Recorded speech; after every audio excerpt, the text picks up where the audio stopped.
Hey everybody, it's Mr. Kowalczyk. Hope you're doing well. I'm going to go through section 2.5 today, which is all about perpendicular lines.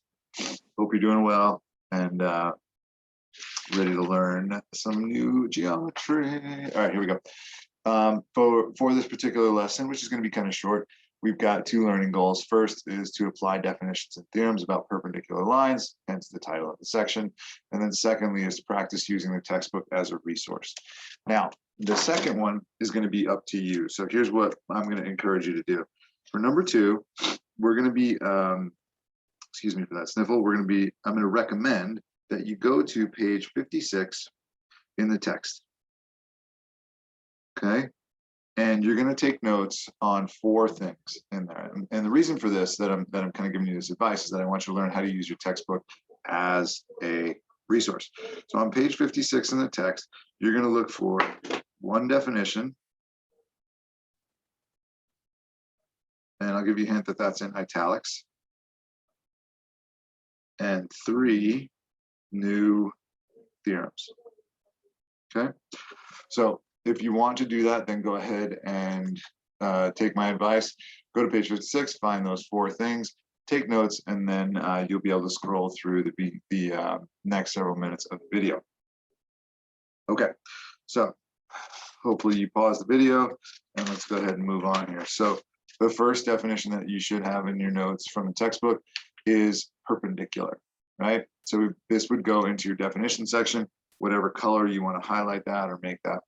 2 lines, segments, or rays are perpendicular. And remember, this means if and only if, with a double-sided arrow meaning the same thing. 2 line segments or rays are perpendicular if and only if they intersect at a 90-degree angle. So this allows us to describe a 90-degree angle, and we can interchange that with perpendicular. Remember, this is a biconditional, so it can go either way. The statement can go either way. Notation, we write it down like this.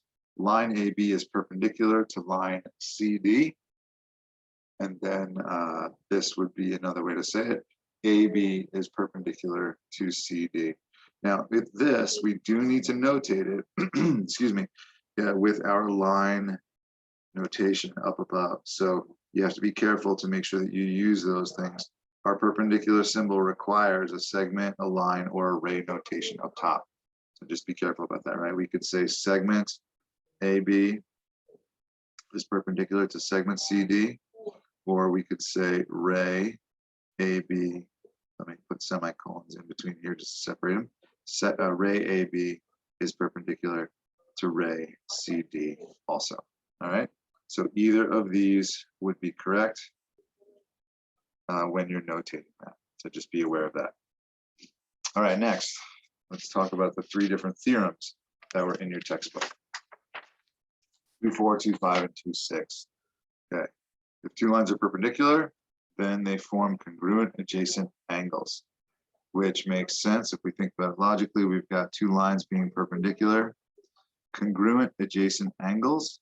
Well, what are those adjacent angles going to be? They are going to both be right angles. So if they're perpendicular, they're going to form congruent adjacent angles. Remember, adjacent refers to a shared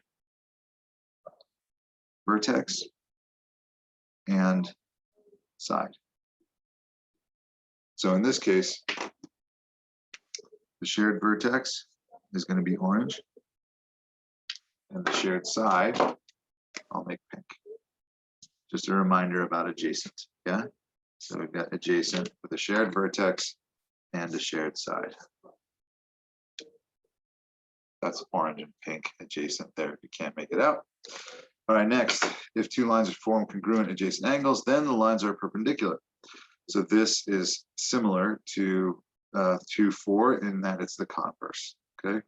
If 2 lines form congruent adjacent angles, the lines are perpendicular. If we've got congruent adjacent angles, then the lines are perpendicular. And it depends how we're using this in our proof, which one we might use, 2.4, 2.5. Then finally 2.6, the exterior sides of 2 adjacent acute angles are perpendicular, then the angles are complementary. So what does that refer to? Well, let's take a look at something like this. So if we have 2 adjacent acute angles, right? So here we have, let's say angle 1 and angle 2. They're adjacent to each other, which means they share that vertex and side. So here we have adjacent acute angles sharing a vertex and a side. Yeah. And then we're talking about the exterior sides. The exterior sides of two adjacent angles are perpendicular. We've got the exterior sides of two adjacent perpendicular angles are perpendicular. Then the angles are complementary. So if the blue sides are perpendicular, then we know that angle 1 plus angle 2 is going to equal 90 degrees.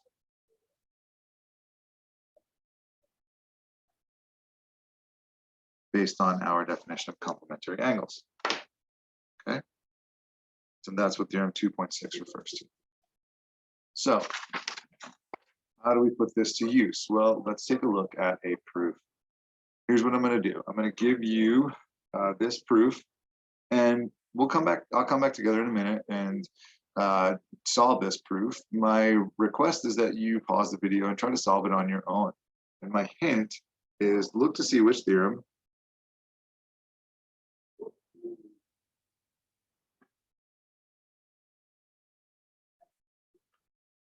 concludes that two lines are perpendicular. In the conclusion, there's the hint.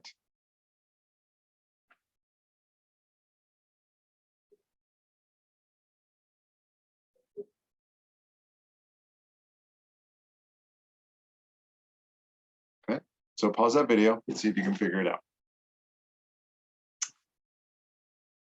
Okay, let's go ahead and jump in. Hopefully you paused the video and gave it a go. It's okay if you weren't able to solve it. So number one, we always start with our givens. Measure of angle 1 equals measure of angle 4, and measure of angle 2 equals measure of angle 3. Okay, so that's our given. Now I'm going to mark up the diagram. 1 is 4, and 2 matches with 3. Okay, so we've got our congruency marks to help the diagram just be a little bit more visual and hopefully make some more sense. All right, next step, what are we going to do? Well, we're going to talk about what we're going to add up to. Look to see which theorem concludes that two lines are perpendicular. Hopefully you found that one. If not, let's go back here and take a look. Which way are we going with the proof here? Right here, 2.5. Then the lines are perpendicular. Remember, this is the conclusion, so we're trying to use this. We're going to form two congruent adjacent angles. Two lines form congruent adjacent angles. That's what we're trying to prove. All right. So, step 2 in a proof. How do we do that? I'm going to add 1 plus 2, and I'm going to add 3 plus 4 to show that MOW and WOQ using our angle addition postulate. Measure of angle 1 plus measure of angle 2 equals measure of angle MOW. Measure of angle 3 plus the measure of angle 4 equals the measure of angle WOQ. Like I said, that's the angle addition postulate. All right, that's step 2. Step 3. Okay, now we've got some substitution happening here. We want to set these two angles, MOW and WOQ, equal to each other so that we can use theorem 2.5. So I'm going to go ahead and say the measure of angle 1 plus the measure of angle 2 equals the measure of angle WOQ. So all I did was I just substituted 2 for 3 and 1 for 4. So I substituted them in order to kind of get to this step at number 3. So that's going to be my substitution property.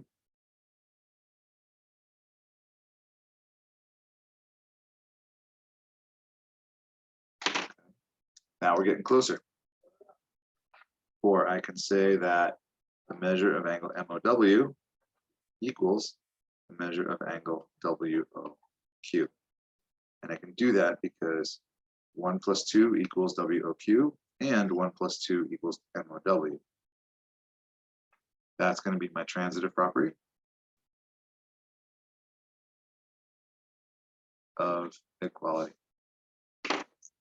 And finally, number 5 says that line MQ is perpendicular to line, ray OW. And that's because of theorem 2-5, which states that if two lines form congruent adjacent angles, then the lines are perpendicular. Here I've shown the two lines are congruent. Excuse me, the two adjacent angles are congruent. MOW equals measure of angle WOQ. Therefore, I'm allowed to use theorem 2-5 to say that those two are congruent. Perpendicular, keep using congruent, perpendicular to each other. All right, it's been proven. All right, that's the end of that. Now what I would like you to do is to, when it's on schedule, when it says to do so, go ahead and start those 2-5 practice problems, whether you're doing it in class or at home. All right, see ya.